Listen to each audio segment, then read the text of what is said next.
Alright, here we go then. We press this little button over here and review this craft loading pad.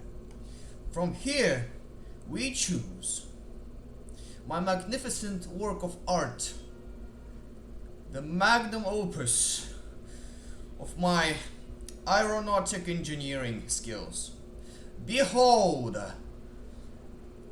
the Omni 7 Goliath exploration vehicle, a craft that weighs over 600 tons, or precisely 658.245 tons, with a height of staggering 55 meters. I know real life rockets are much taller than that, but human beings in this game are scaled down. They're like a meter tall at maximum. So this rocket is very huge indeed. So next up we have the Delta V calculator. This will show us just how much this giant caterpillar looking thing, this cocoon looking thing, can output in terms of speed, or just how much speed it can output at a maximum throttle with all of its fuel loaded. Right now we have the at sea level performance, or the performance of engines at the pressure level of 101 kilopascals. This accounts for 4,118 meters per second of delta V, which means this thing can roughly accelerate itself to 4,118 meters per second with all of its fuel being fired. But none of this will happen because this is the overall performance. I mean the performance of all of its 8 stages. In reality, actually this one is just one stage after another, all of them summed up, alright? So actually the first stage, which is the booster stage, which has the 2 booster, the ones that accelerate our craft to near space, which are the 2 S-233 Clydesdale solid fuel boosters. We can show some detail over here for each stage. We'll be able to explain this firmly.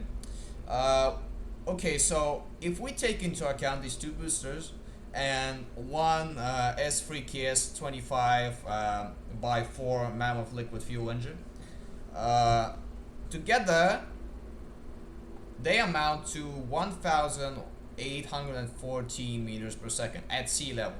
Alright, so this is enough to reach near orbital velocities at Kerbin. But however, this is just the booster stage. The craft is very, very heavy. As I mentioned before, it's almost 660 tons in weight with all of its stage plus the payload. The payload is huge. It's actually the main attraction of this thing is the payload. It's giant. It's just gargantuan. And this, by the way, has a thrust-away ratio of neat and picky 1.49. Well, of course it's almost one and a half, and this is very good actually. The thrust-away ratio is the ratio in newtons, I think, of the thrust and the mass that is being carried. So the high thrust-away ratio means that your craft will accelerate faster with the same amount of thrust. For example, the thrust-away ratio is a lot higher if the craft is lighter and the engine is stronger. For example, if we take, I don't know, Caped Hero will serve as well. Here's the first stage of our Caped Hero.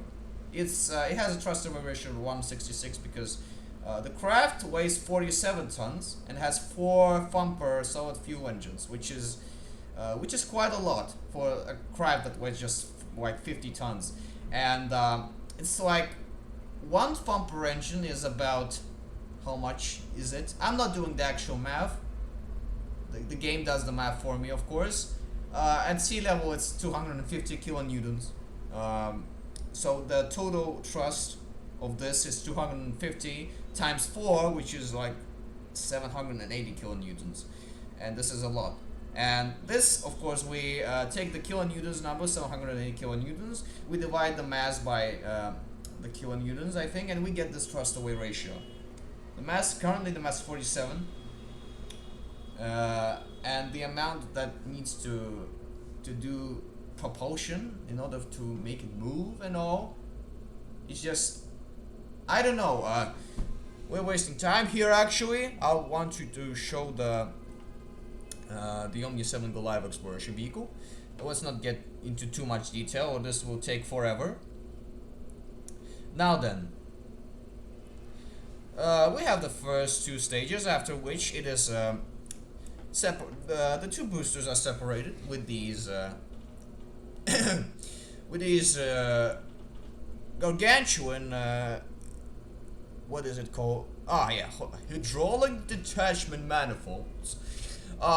They separate these giant boosters when they're empty, and then the mammoth booster, the mammoth engine continues with half or less than a half of its fuel. ISP is the amount of time it takes to burn all of the fuel at full thrust, but we're not going to get over it that much. Let's just proceed.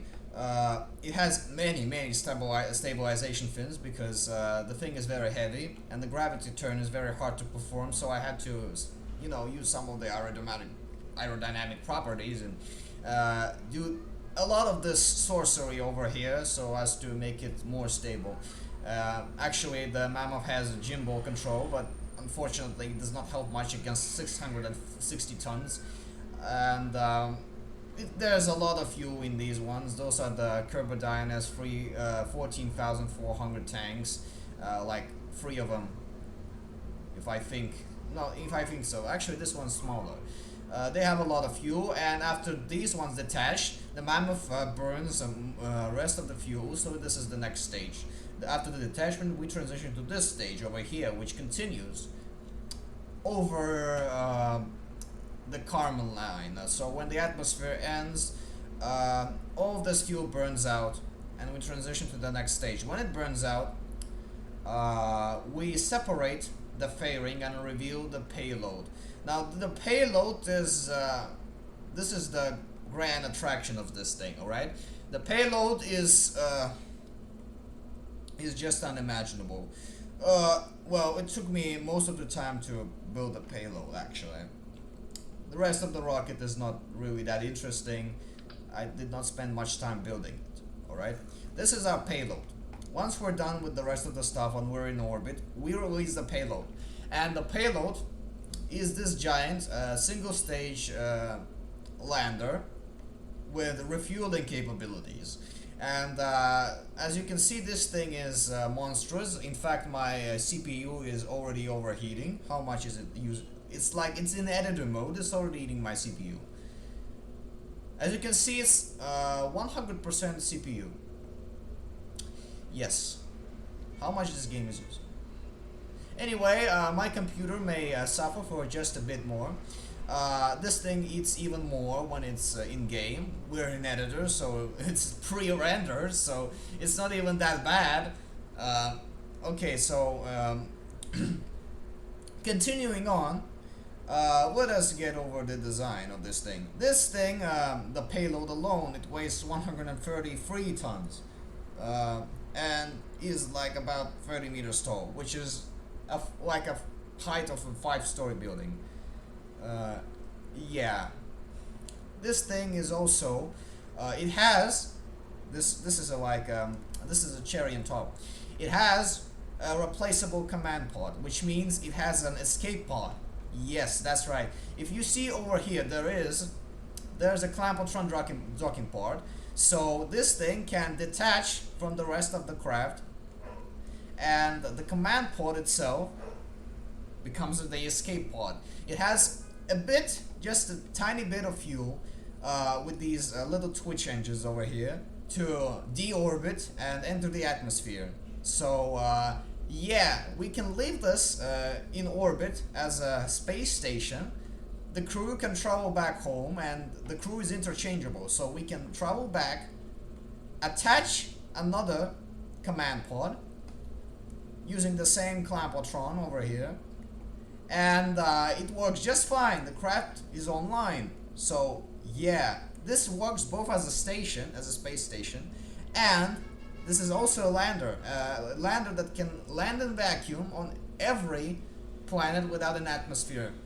So yeah, it has some crazy capabilities. Over here we have one giant Rhino engine, which is the main propulsion unit we have. It outputs somewhere close to, a Rhino engine is 2000 kilonewtons in vacuum. This is a vacuum engine. As you can see, it's very lacking at sea level, at like 1200 at sea level. So it's not that much. We have also these support engines. We have the 8 Terrier liquid fuel engines, also vacuum engines, placed in an octagonal fashion. This is gonna take a long time, so stick for a while, alright? They assist the Rhino engine, but they do not do the main weightlifting. They're just here for fun, I guess. They look cool. Talking about the octagonal design, this is a landing landing procedure, alright? So as you can see, it has some landing legs, and these deploy when we want to land on literally every world without an atmosphere. This thing is incapable of re-entry, but it can land. It's a lander, alright? All of this is just a giant big lander. If we extend those, it looks like this, alright? So those 8 landing legs, they're placed in an octagonal fashion. So it's an octagon, alright? This is supposed to be a right octagon. I tried calibrating it, I tried making it look like a right octagon, and we have 2 here and another 2 over here and here, so 2 times 4 is 8. And this is a very stable design, I think. I chose this design because we wanted to have a lot of landing legs, and the easiest way to have many landing legs with proper symmetry is by using 8 ones, alright? The 8 ones, so as to place them on a rectangular surface. So 2 on each side of the rectangle. I mean, this is a rectangle. This is a 4-sided figure. We have 2 here, 2 here, and 2 here. And those are the 4 sides. 1, 2, 3, 4, right? And they all of the sides, they contain the fuel tanks and 2 of the engines, the supporting engines that assist the Rhino engine. And also the 4 sides of the rectangle I designed over here. As you can see, those are the corners of it. It's the supporting base. This is the foundation of our craft. It's supported with struts, and it's neatly connected to the rest of the body. The electrical input is working, so these lights can light up easily when I need them. At the corners of it, we have the radiators. The radiators, they help dissipate heat, and dissipating heat is important. We'll get to it later. And we have batteries, plenty of batteries that we need to satisfy the electrical needs. This craft, it uses the SAE system. It has reaction wheels, so it needs to turn with electromagnets attached to it. So we better use a lot of electricity. By the way, reaction wheels, we have them here. This is an advanced line stabilizer. Yeah, as you can see, the reaction wheels. My tongue. All right. The reaction wheels are working nominally, so we can dismiss them. Radiators dissipate heat because we need to cool down the drills. The drills over here, as I said before, I think this is a reusable craft, which means that it can refuel itself. Now, there is this thing called ore in this game, and every single planet, all of the planets that this thing can land on, which means every single planet without without an atmosphere, it has some amount of ore deposit. And we can extract this ore and then we can process it into fuel and refuel ourselves for our next trip. So this thing can operate indefinitely in space. It can land on everything so long as it is capable of navigating interplanetary distances. If it lacks the delta V to make a transplanetary burn, it has like 2,500. No, 2,500. I think, yeah, 2,500 meters per second of delta V, which is just a bit over Kerbin's orbital velocity. And this is the limit. If a transplanetary transfer requires more than that, it won't make it. So it has its limits. But within those boundaries, you can use this thing as much as you like. Speaking of the drills themselves are deployed like this, both of them, where I have assigned action groups to them. It's action group 3, no 4, no 5, no, what the?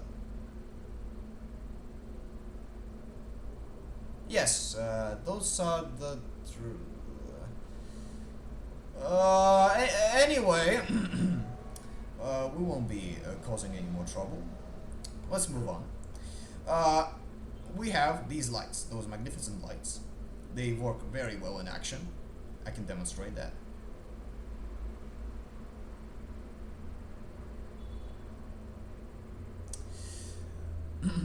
Sorry for the trouble. I cannot demonstrate that in the editor.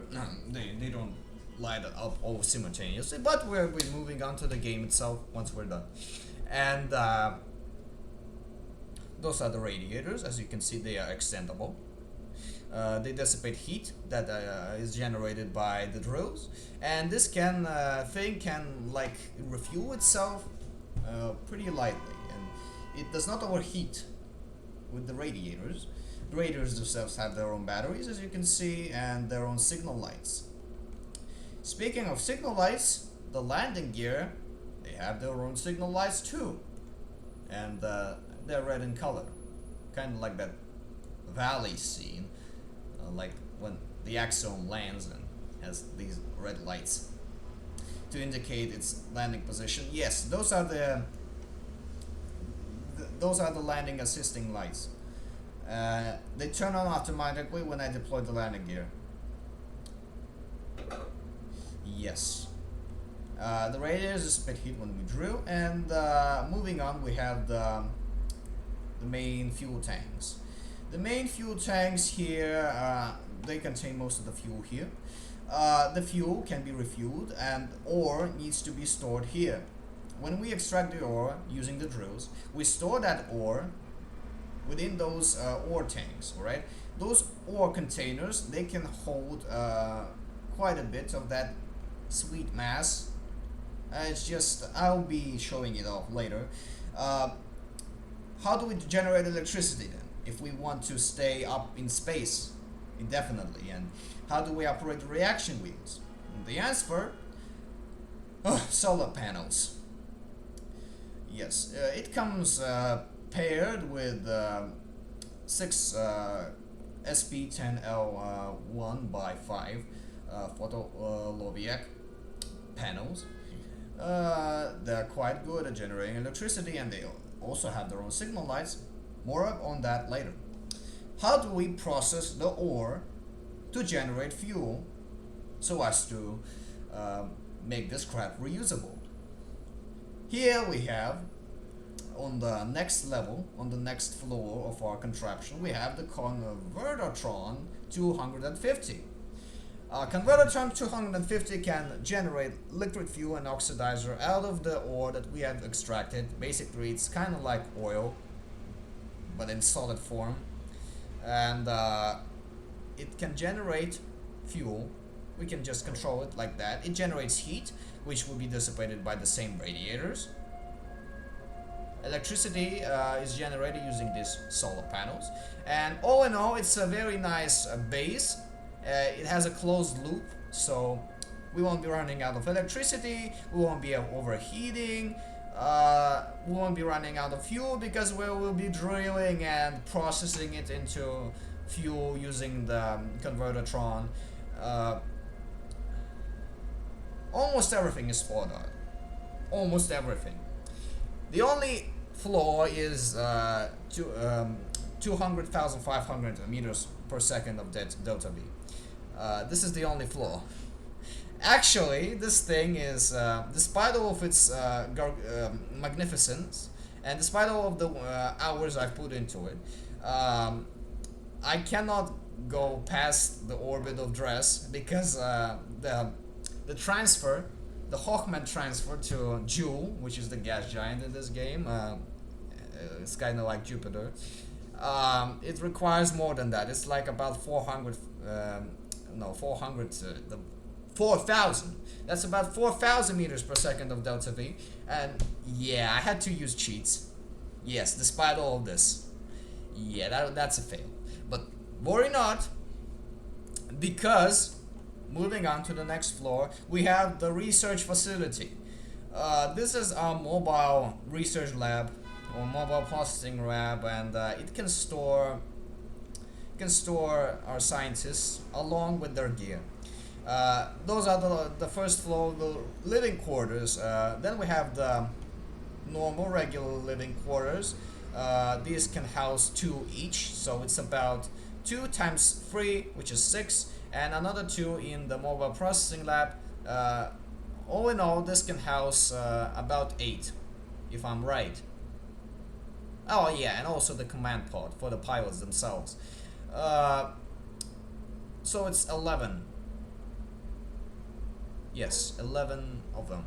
11 crew members can be safely housed on my mobile processing base and transported in that rocket.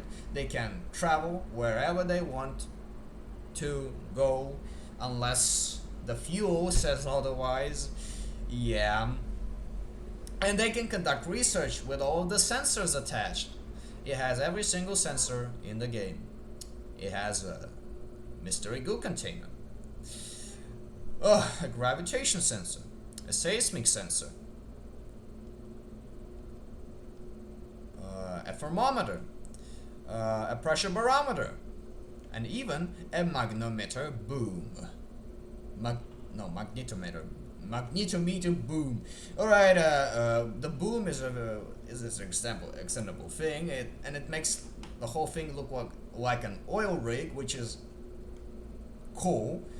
Yeah, I can keep this thing extended. It makes it look like a nice giant antenna. But the actual antenna is here, and it's also retractable, for safety reasons when we're landing and taking off. This antenna is capable of transmitting at 100 Gs. It also comes paired with a narrowband scanner. This is useful for CurbNet or analyzing the surface. This thing, it scans the surface of the planet we're orbiting, and it determines the best landing spot, depending on the ore deposit. And once we find the best place to land that has the most ore, we land there basically. So this is a scanner. It picks our landing position, and we land. So we can even predict our landing spot with this. We also have another antenna here. This one comes as support.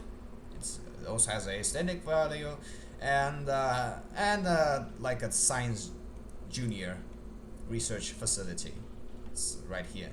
As you have noticed, the ladder here, it's quite close to this platform where all of this is positioned. This is actually an external laboratory. The scientists don't need to exit through this hatch and transfer to this platform over here, where they can conduct research when this thing is landed or when it's in orbit, because again it functions kind of akin to a space station. And it also has the storage unit for science experiments. in case we run out, because you can do a lot of experiments with this thing, trust me.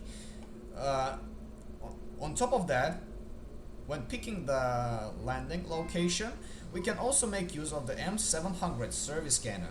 The service scanner is capable of processing our data and modeling it on top of the planet in our map view, which would make much easier will make it much easier to pick up the right landing position. And once we're done with that, we can move on to the next floor. Those are the living quarters. It also has a 50G relay antenna and this giant battery pack. You can store like 4,000 something of electric charge. Uh, Next up is the command floor. The top floor where the escape pod is located and our command pod is located. It is separated from the rest of the crat with this narrow gauge over here. So this is the clampotron that like connects the command pod with the rest of our space station and lander. So we can it is interchangeable. You can detach our escape pod at any time, and this thing will remain in orbit or landed, if you will.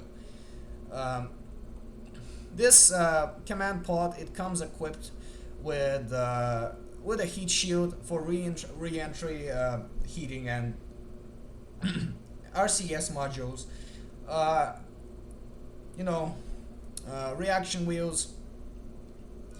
The MK16XL parachute, of course. How else are we going to land? It's quite easy to navigate this whole thing actually. As you can see, there's a ladder that stretches all the way from top to bottom. These ladders are they're fully extendable in editor, of course. It can be easily done. Yeah, it can be bridged all the way to the surface. You can come down this giant ladder, like yeah, there's this one I missed. Here we go. You can come down all the way, all the 30 meters, and you can also enter the science processing lab, and people in the science processing lab, they can transfer to the command pod if they want to leave using the escape pod itself. Yeah, plenty of engineering went into that. And we also have don't forget all the spotlights,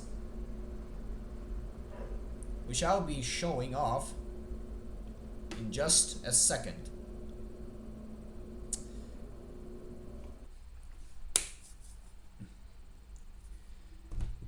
Yes, this is a lot, but it's worth the effort. It's worth the effort and the tortured central processing unit I have. Here we go. Basically, it is currently at Dress. Dress is a dwarf planet.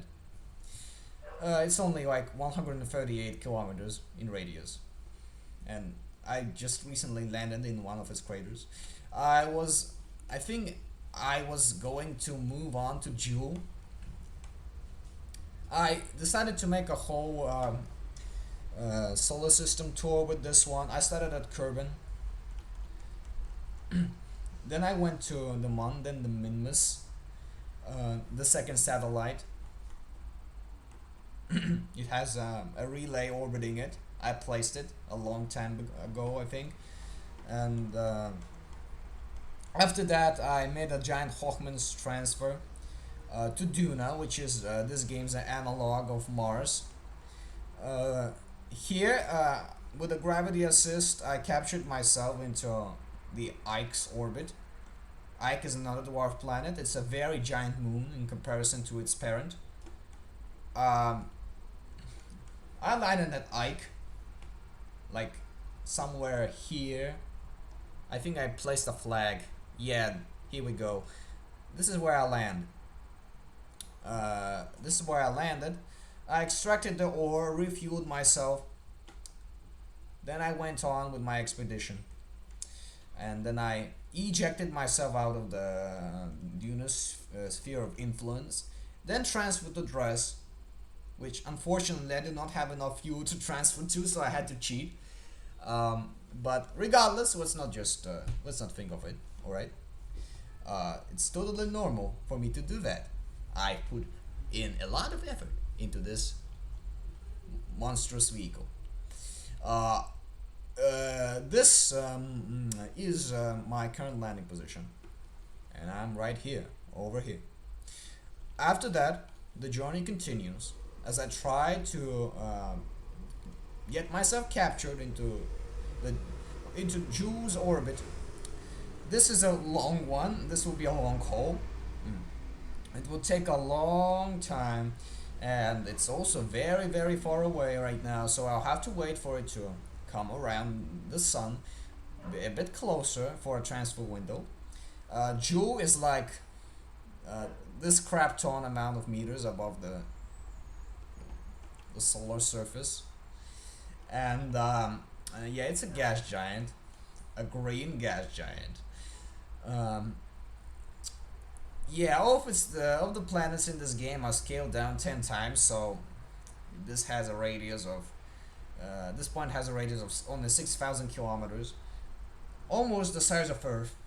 Uh, it's not that big, although it's quite magnificent.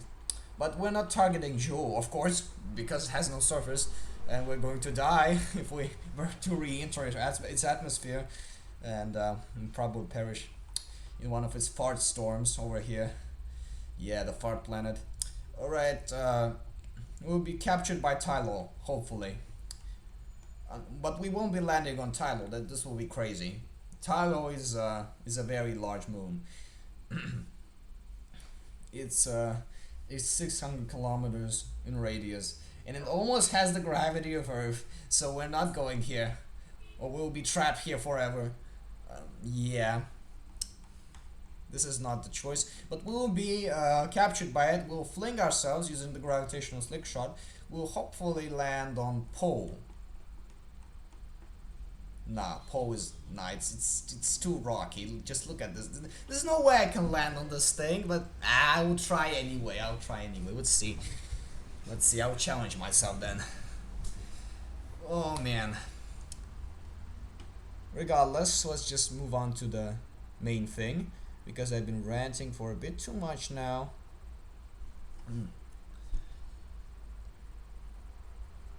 For a bit too long now. For a bit too long now.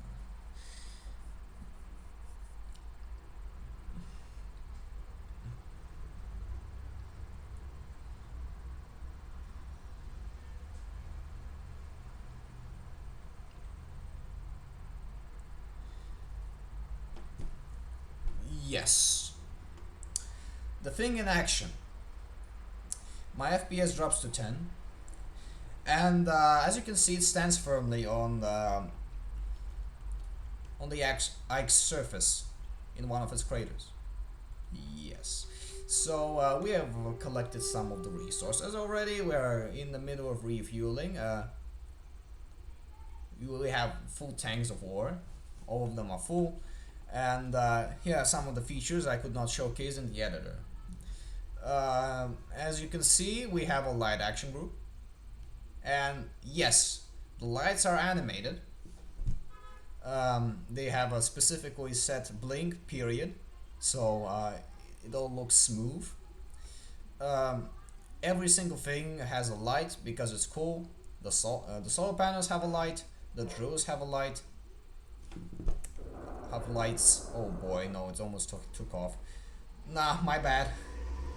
Yeah, shift turns it on. Yes, this it's supposed to be like the smooth slot machine arrow animation. Like it's supposed to blink, blink, blink, and then there's this arrow thing that goes red. But I can't seem to do the animation properly. I've already set the blink periods. Like, but the game is so laggy I can't see the animation.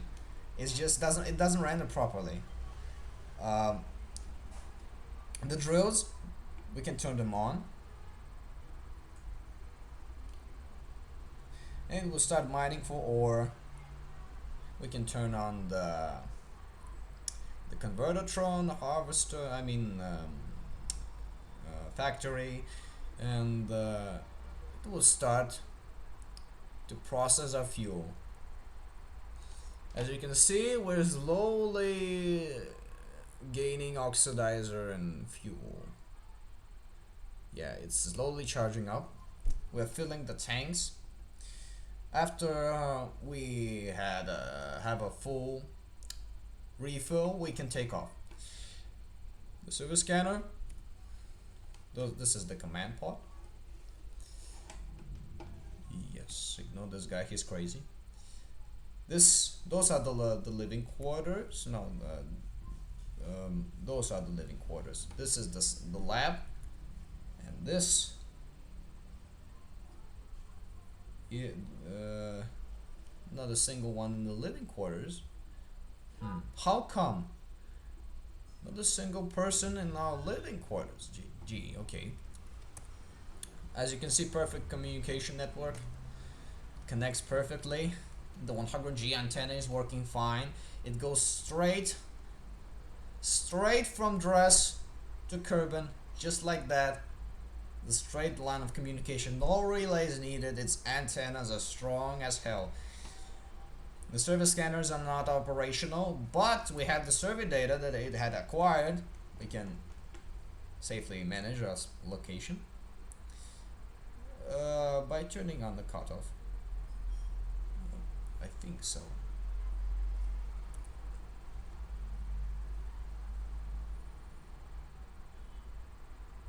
Toggle overlay. There we go. We have scanned this planet in a polar orbit, so we can safely perceive all of its ore deposits while in orbit and choose our landing location. Like the brighter the color is, the greater the intensity. But we can make it even easier with this other setting over here.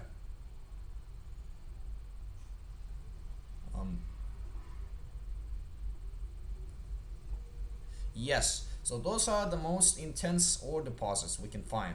They're marked in red.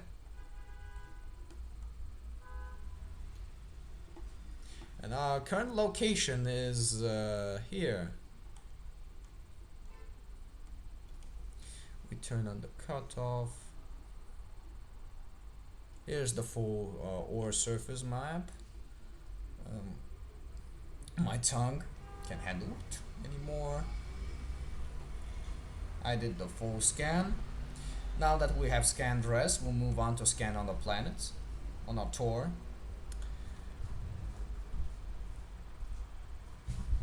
This planet has it has like a 1/10 of the Earth's gravity. It's quite clunky, I would say. This is our flag that I've placed. The radiators can be deployed at any time to dissipate heat, working properly. As you can see, cooling has been activated. Yes. Oh yeah, and the most important feature of the most notable of all of these features, the disco mode. Yeah, it's party time. Woohoo! We're partying billions of miles from home. Now this is what I call a space rave. It's literally silent. There's vacuum all around, no music, pure lightning. Now that's weird. But anyway, let's just showcase the capabilities of this ladder over here. Well, actually, let's just damn it with the ladder. Let's just fall just like that. It sure takes a long time to fall here. Man, oh no, not the panels. Oh, yeah. Come on now, stand Stand up, I believe in you, goddammit. Yes. Yes, that's a long jump. Well, that was a lot to handle. I know your brains have been boiled down and I've destroyed them. I know that it's a big mess and you probably wouldn't watch the full video anyway, but from what I can see here, it's quite worth a while.